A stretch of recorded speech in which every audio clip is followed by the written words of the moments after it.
Assalamualaikum warahmatullahi wabarakatuh. Perkenalkan, saya Tessa Dwi Putri, dosen program studi Ilmu Politik, Fakultas Ilmu Sosial dan Ilmu Politik, Universitas Muhammadiyah Sumatera Barat.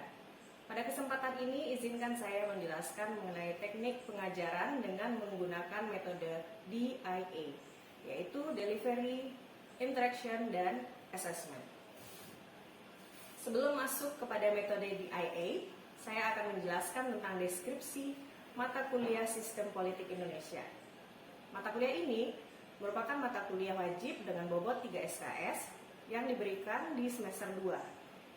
Mata kuliah ini merupakan mata kuliah yang berisi tentang pokok bahasan, yaitu definisi sistem politik, macam-macam ilmu politik, teori sistem David Easton, teori sistem Gabriel Almond, kemudian klasifikasi partisipasi dan pendidikan politik, serta perspektif politik global, warga negara dan proses partisipasi politik, partai politik dan pemilu, dan pembangunan sistem politik Indonesia.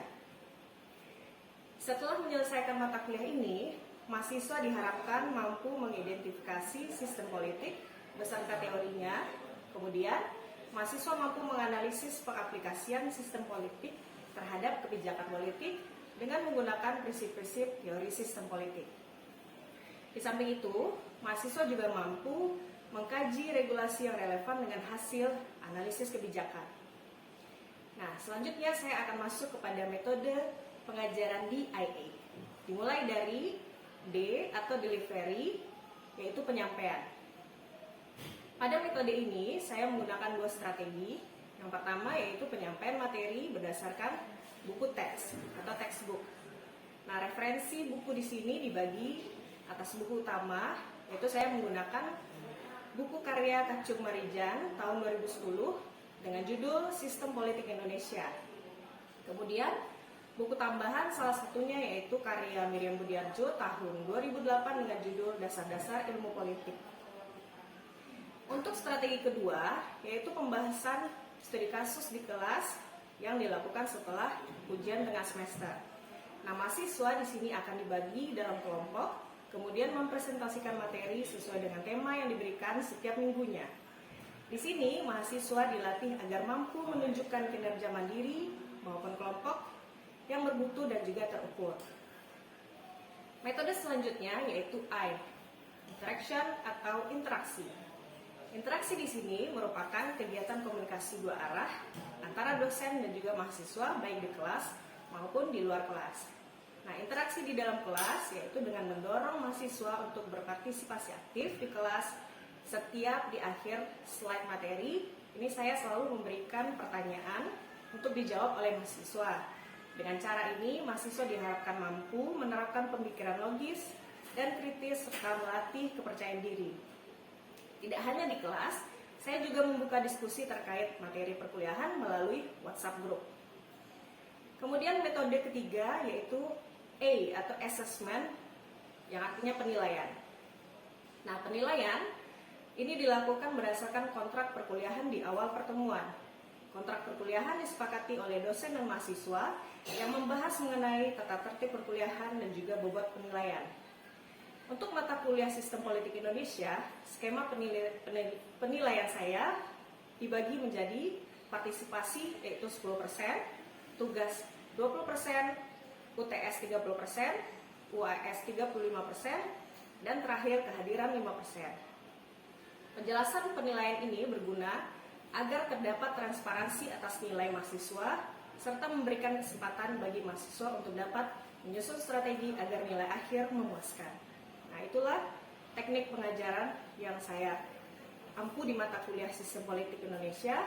Selanjutnya, saya akan membagikan perkuliahan yang terdiri dari interaksi juga tanya jawab dengan mahasiswa. Assalamualaikum warahmatullahi wabarakatuh. Pada pertemuan ini saya akan membahas mengenai teori sistem David Easton, di mana pertemuan sebelumnya saya sudah membahas mengenai macam-macam atau jenis-jenis teori sistem. Nah, di pertemuan ini kita akan membahas mengenai beberapa hal. Yang pertama yaitu latar belakang pendekatan sistem politik. Yang kedua, kemudian kita membahas mengenai kritik terhadap analisis teori sistem politik David Easton. Nah, kita mulai dari pembahasan pertama, yaitu pendekatan analisis sistem politik menurut David Easton. Dalam ilmu politik, ini pendekatan analisis sistem politik termasuk dalam kategori pendekatan tingkah laku atau behavioral. Nah, gagasan pokok pendekatan tingkah laku merupakan penekanan analisis pada tingkah laku manusia atau masyarakat, sehingga berbeda dengan pendekatan kelembagaan sebagai pendahulunya, yang mana menekankan kepada unit analisis dalam sistem politik. Nah, untuk pemikiran sistem politik, pada dasarnya tidak dapat dilepaskan dari disiplin ilmu lain. Jadi, artinya ada keterkaitan dengan ilmu lain. Nah, misalkan ilmu-ilmu seperti ilmu biologi, astronomi, dan sebagainya. Nah, kalau kita contohkan dalam ilmu astronomi itu, misalnya melihat kejadian dalam alam raya sebagai bagian dari tata surya. Nah, ini kan ada sebuah sistem di dalamnya. Atau dalam ilmu biologi, itu melihat kejadian dalam tubuh manusia sebagai bagian dari sistem kehidupan. Nah, makanya untuk memudahkan pemahaman sistem politik dan cara bekerjanya, mungkin akan lebih mudah apabila kita membayangkan tubuh manusia. Nah, asumsinya adalah jika tubuh manusia sebagai bagian dari suatu sistem, maka kita akan menemukan bagian-bagian dari sistem atau yang sering disebut dengan subsistem yang melaksanakan fungsinya masing-masing. Misalkan saja, contoh itu hidung untuk mencium, mata untuk melihat, telinga untuk mendengar. Artinya, meskipun setiap bagian dalam tubuh manusia ini berbeda dan menjalankan fungsinya masing-masing secara berbeda, namun tidak berarti ini setiap bagian tersebut itu dapat menjalankan fungsinya sendiri-sendiri, namun ada keterkaitan atau saling berkesinambungan seperti itu. Begitupun dengan teori sistem menurut David Easton. Jadi dalam karya-karyanya seperti tiga buku yang memang fokus membahas tentang teori sistem. Yang pertama itu ada The Political System tahun 1964, sudah diluncurkan oleh David Easton. Kemudian lanjut di 1965 A Framework for Political Analysis, dan terakhir ini bukunya yang booming juga, A Systems Analysis of Political Life. Nah, ini semua berbicara tentang sistem politik. Nah, kemudian dari penjabaran saya sebelumnya, ini merupakan latar belakang sistem politik tersebut, lahirnya sistem politik atau pemikiran awal mula pemikiran David Easton. Jadi pemahaman sistem politik yang dikatakan sama halnya seperti memahami sistem tata surya atau astronomi, begitupun dengan sistem biologi tubuh manusia, atau menganalogikan sistem ini sebagai bagian tubuh. Nah, begitu pula hal yang mendasari atau melatar belakangi lahirnya sistem politik menurut David Easton.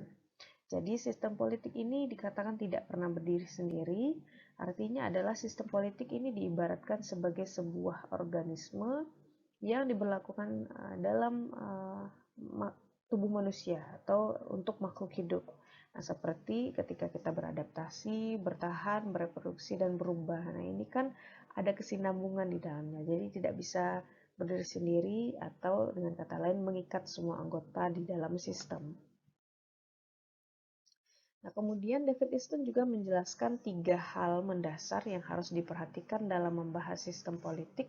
Yang pertama adalah sistem ditandai dengan adanya saling ketergantungan antar unit yang berada di dalamnya. Nah, hal ini menunjukkan adanya koherensi, dikatakan oleh David Easton. Kemudian, yang kedua, hal mendasar yang harus diperhatikan dalam membahas sistem politik adalah harus adanya atau sebuah sistem itu harus bersifat netral. Netral seperti apa? Yaitu bebas dari pengaruh ideologi. Jadi tidak ada yang mendominasi, terutama dalam konteks ideologi. Nah, ketiga, sistem ini mengacu pada 2 hal. Yang pertama, covariance.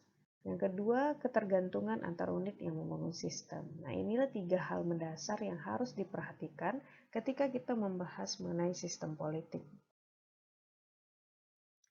Dari ketiga hal ini, kemudian muncullah satu bagan atau satu ilustrasi ya, gambar bagaimana suatu sistem yang digambarkan oleh David Easton atau sistem politik itu bagaimana alurnya, prosesnya itu seperti apa, ketergantungannya tadi, kesinambungannya tadi. Nah, ini gambar atau bagan sistem politik yang dijelaskan oleh David Easton. Kita lihat satu persatu. Yang pertama ini ada yang dinamakan dengan input, tahap pertama, kemudian dilanjutkan dengan tahap kedua yaitu proses, tahap ketiga berupa output atau luaran, tahap keempat adalah feedback, dan tahap kelima kembali lagi ke input. Tapi tahap keempat ini, feedback biasanya dikatakan sebagai sebuah lingkungan ya, faktor lingkungan seperti itu. Nah, kita akan membahas satu persatu apa saja maksud dari kelima tahap tersebut. Nah, tahap pertama, ini di dalam sistem politik akan terdapat sebuah tuntutan. Jadi inputnya itu adalah tuntutan. Tuntutan untuk siapa? Yaitu tuntutan untuk output, luarannya. Jadi output tertentu. Nah, misalkan yang sering kali digunakan dalam sistem politik itu adalah sebuah kebijakan, sebuah keputusan seperti itu. Adanya orang atau kelompok yang mendukung tuntutan tersebut. Jadi tuntutan ini tidak berasal dari satu golongan saja atau tidak berasal dari elit tertentu, namun tuntutan ini memang dari kelompok yang sifatnya masif atau kelompok yang sifatnya besar, bisa jadi kelompok masyarakat, kelompok kepentingan tertentu dan sebagainya. Nah, kemudian tahap kedua ini merupakan tahap di mana tuntutan-tuntutan dan kelompok tadi akan berkompetisi. Jadi ada yang dinamakan dengan proses di dalam sistem, yaitu memberikan jalan untuk pengambilan keputusan itu sendiri. Nah, tahap selanjutnya adalah tahap ketiga, yaitu setiap keputusan yang sudah dibuat, yang sudah diproses tadi, balik lagi misalkan kebijakan tertentu, akan berinteraksi dengan lingkungannya. Jadi, akan bersinggungan dengan lingkungan. Jadi dia tidak berdiri sendiri. Nah, di sini yang dikatakan oleh David Easton, makanya dia saling membutuhkan atau dia saling berkaitan. Nah, berkaitan dengan apa? Yaitu lingkungannya. Nanti juga akan saya jelaskan lingkungannya seperti apa. Nah, tahap keempat selanjutnya, yaitu ketika kebijakan baru berinteraksi dengan lingkungannya, maka akan menghasilkan tuntutan baru dan kelompok dalam mendukung atau menolak kebijakan tersebut. Nah, ini yang dinamakan dengan feedback. Jadi segala sesuatu, hasilkah ataupun keputusan kebijakan dan sebagainya, nah ini akan dilempar lagi atau diberikan kepada orang yang membutuhkan atau orang yang menuntut tadi. Nah, orangnya ini biasanya sebuah kelompok, masyarakat, kelompok kepentingan dan sebagainya. Nah, maka setelah dilemparkan itu tidak sampai di sana saja. Ada feedbacknya, ada umpan baliknya. Apakah keputusan, proses tadi ya, proses kebijakan, menghasilkan kebijakan tadi akan diterima oleh khalayak atau justru mendapat penolakan. Nah, hasil dari feedback ini akan menentukan tahap kelima. Apakah keputusan tadi akan kembali diproses lagi melalui alur, mengulang alur ya, kembali ke tahap 1 atau diterima, artinya memang evaluasi nantinya kalau kita bicara dalam sebuah kebijakan ya, kebijakan publik seperti itu. Memang kita tidak bisa untuk bersama-sama atau tidak dibolehkan untuk berkumpul dalam kondisi tertentu. Nah, ini ada 13 prinsip sistem politik, prinsip demokrasi. Jadi kalau pertanyaannya kemarin selain sejahtera itu, nah harus ada ke-13 ini. Prinsip sistem politik, apakah ini sudah dilaksanakan atau apakah semua ini sudah teman-teman rasakan? Teman-teman sendiri bisa menilai dan menganalisa. Kira-kira bisa diceklis yang mana yang belum. Apakah pembagian kekuasaan sudah setara? Pembagian kekuasaan ini tidak hanya bukan dalam konteks pembagian kekuasaan atas ya, tapi pembagian kekuasaan pusat dan daerah. Apakah di daerah, contohnya apakah daerah Padang dan Pasaman sudah sama rata? pembagian kekuasaannya. Contoh untuk apa? APBD-nya, pembagian jatah anggaran, apakah sudah sama rata sesuai dengan kebutuhan. Maka pemerintahan konstitusional atau berdasarkan hukum. Hukum kita sudah ada, kalau sudah ada apakah sudah tegak, sudah lurus, sudah sesuai SOP. Hilang timbul Fitriani. Fitni dan Lila Iya. timbul. Agak susah jaringan, Bu. Ya. Jaringan. Pemerintah mayoritas, pemilu bebas, demokratis. Aduh, bunyinya apa ini? Tujuh orang nyanyi.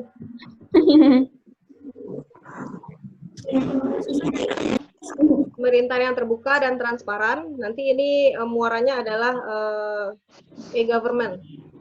Jadi pemerintahan yang transparan ini akan dibuktikan dari aplikasi e-government.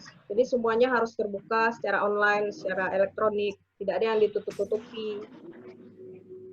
Internet kurang stabil. Bu. Kurang stabil. Bu. Yuk. Ya. Nanti kalau saya, Jaringan. nanti kalau saya hilang tiba-tiba, Bu, paketnya habis. Udah ada pemberitahuan sama Telkomsel. Ilah. Kok Ibu share, kok di record. Paket habis pulangnya. Dah. Tenang Sabri, ini udah habis. Slide-nya sudah habis. Terima kasih. Kita buka Alhamdulillah. sesi Hotspot lu Sabri. tanya Ya jawab. Allah Sabri. Iya, walaupun jujur itu berat ya harus jujur ini. Paksa kan. Udah hampir 5:30 ya. Oke, ada pertanyaan mungkin? Jadi mau bertanya, Bu. Seharusnya yang harus kita lakukan itu kan masyarakat yang berikan pendidikan politik ya, agar melahirkan pemimpin-pemimpin yang berkualitas, yang tidak bermental miskin, kan begitu. Jadi kalau kita lihat sekarang ini kan itu yang kebanyakan. Ya, seperti pembelajaran kami tadi sebelum Ibu itu mengatakan politik Islam. Seharusnya kita menggunakan politik Islam. Karena apa? Karena tujuan daripada politik Islam itu menegakkan keadilan yang berdasarkan dengan nilai-nilai norma yang terdapat dalam. Jadi bagaimana gitu ya melihat calon-calon atau pemimpin yang benar-benar berlandaskan yang dalam aturan-aturan itu tadi, Bu. Melihat psikologis atau psikolog seorang gitu, Bu. Karena di sana kita banyak salah dalam menilai. Sekarang ini kita menganggap ini buruk padahal itu salah. Benar, menganggap buruk padahal benar. Itu yang terjadi sekarang ini. Jadi bagaimana untuk melihat pola-pola orang-orang itu, Bu. Jadi lebih ke apa namanya psikologisnya gitu, Bu. Pertanyaan itu atau pernyataan? Ini baca tuh Bu. Oh, itu pernyataan ya? Ya, kayaknya kalau saya jadi stand up komedi bisa parah ini. Maksudnya mungkin maksud Sabri ini pada prakteknya mungkin ada oknum-oknum yang tidak bertanggung jawab. Ya. Yang kalau bicara psikologis itu beda lagi. Tapi memang nyambung sih, psikologis artinya ke subjeknya, orang-orang tertentu. Memang oknumnya. Karena secara sistem, saya nangkap dua ya, ada sistem, Sabri maunya sistem Islam yang lebih cocok diterapkan di Indonesia, Iya. itu maksudnya. Ya, oke.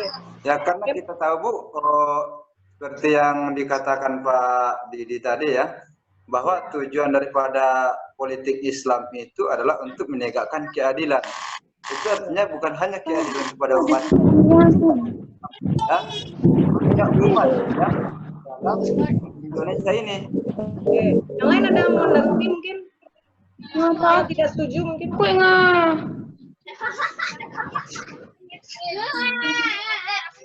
Yang tidak setuju atau ada yang setuju?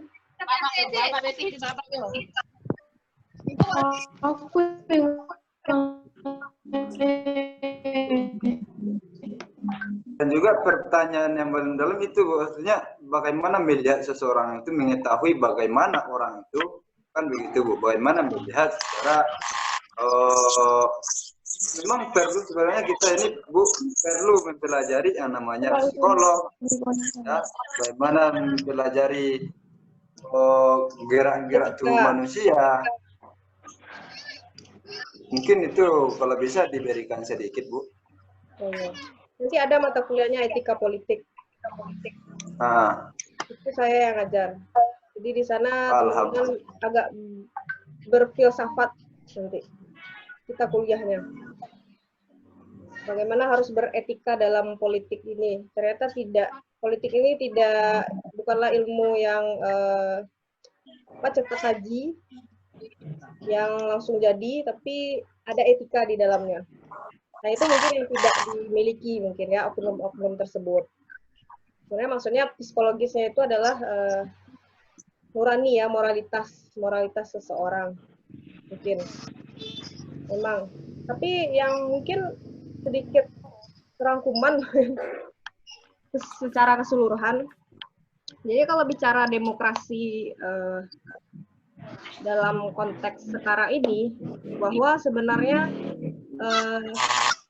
bullshit atau omong kosong saja kalau kita mengatakan bahwa keputusan atau rakyat merupakan pemegang kendali atau apa istilahnya yang keputusan itu di tangan rakyat atau segala rakyat adalah pemimpin dalam demokrasi. Nah itu bisa saya katakan bahwa itu omong kosong. Omong kosong dalam demokrasi, karena pada prakteknya memang demokrasi saat ini untuk Indonesia ya masih tidak tampak. Karena mungkin yang idealnya itu sudah melenceng. Kalau seharusnya memang dilaksanakan yang sebenar-benarnya, nah prinsip seperti 13 prinsip ini, kalau memang sudah benar-benar dijalankan, ya mungkin sudah bisa, karena Amerika sudah ideal gitu. Karena Amerika pun yang sudah beratus tahun, mereka masih ada kekurangan, masih tidak bisa demokrasi seliberal mungkin, ada banyak kendala, bahkan partisipasi politik seperti pemilu langsung pun mereka tidak seperti kita yang agak riskan. Tapi mereka justru pemilu langsungnya masih harus ditentukan oleh dua bilik, yaitu legislatifnya, bahasanya legislatifnya, tidak murni dari hasil keputusan langsung seperti itu. Mungkin yang lain ada sanggahan? Silakan yang lain.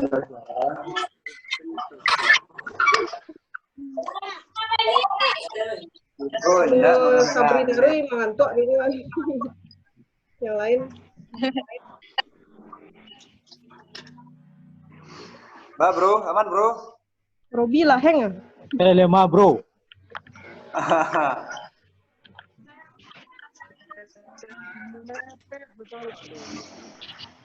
Ayo Nova. Oh yang stabil jaringan Nova Jo Yudmi kayaknya. Iya. Di situ masih boleh keluar kan? Sini masih Bu. Dari di lockdown atau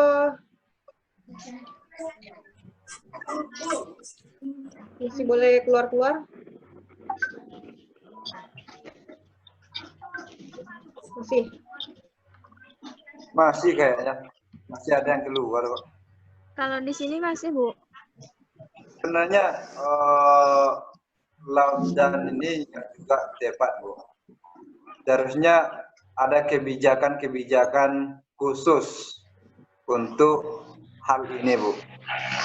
Nah, masyarakat Allah, Sabri. ekonomi, kondisi ekonomi. Kayaknya gini yang menjawab kawan-kawan. Teman-teman yang mau menjawab silakan. Asal jangan mencaci ya. Menjawab aja. Ya, Bu. Robi, Mbak, Go Robi. Tolong Robi. Tolong Robi, mana Robi? Ada Robi, biasanya Robi itu suaranya lumayan gitu ya. Kita ada yang mau jawab. Fitni, Lila, Supri, Siska, Lila, Nova. Ya. Parah. Nah, Wandi, rasa dulu kok. Perlu kita panggilkan Bang Ilham dulu. Jangan Ilham di sekolah Sabri ya? Saya rasa Juga tidak. Jangan katanya, Bu. Tidak. Tidak. Tidak.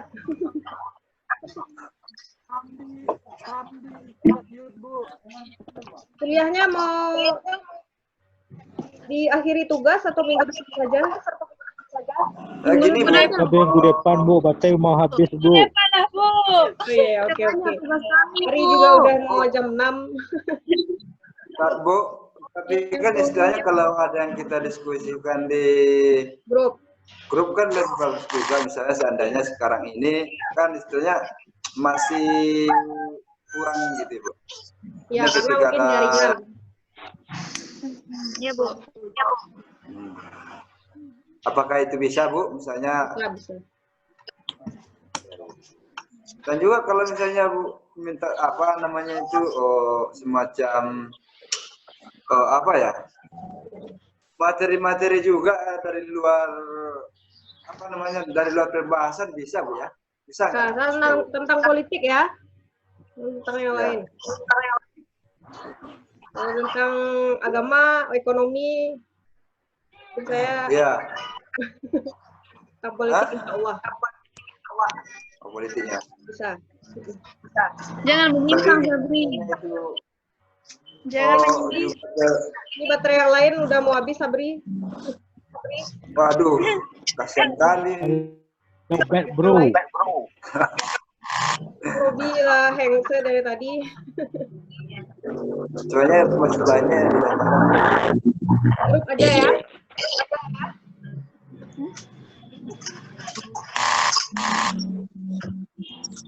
Oke. Gimana jempolnya? Oke. Mudah-mudahan tidak terpapar virus corona ini, jempol. Yang terpapar itu jabat tangan.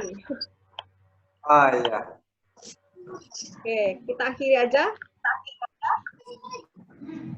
Sebenarnya belum mau, Bu. Kuliah. Mas, Bro, wanjang.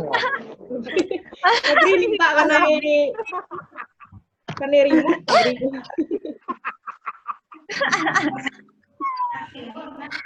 Kayaknya sama Ibu ini gimana? Minta ini. Alah, Bro. Alah. Oh, lah, Bro. Lah. Oke ya. Lah. Materi saya share ya. Makasih banyak. Ya, Bu. Stay safe. Jangan malalalata. Nanti misalnya kalau ada apa, Bu, nanti dikabari aja di grup, Bu. Misalnya ingin disampaikan, biar apa namanya itu, biar tahu gitu kan. Iya, jadi. Ih. Sip. Mantap. Oke, Assalamualaikum. Waalaikumsalam. Waalaikumsalam warahmatullahi wabarakatuh.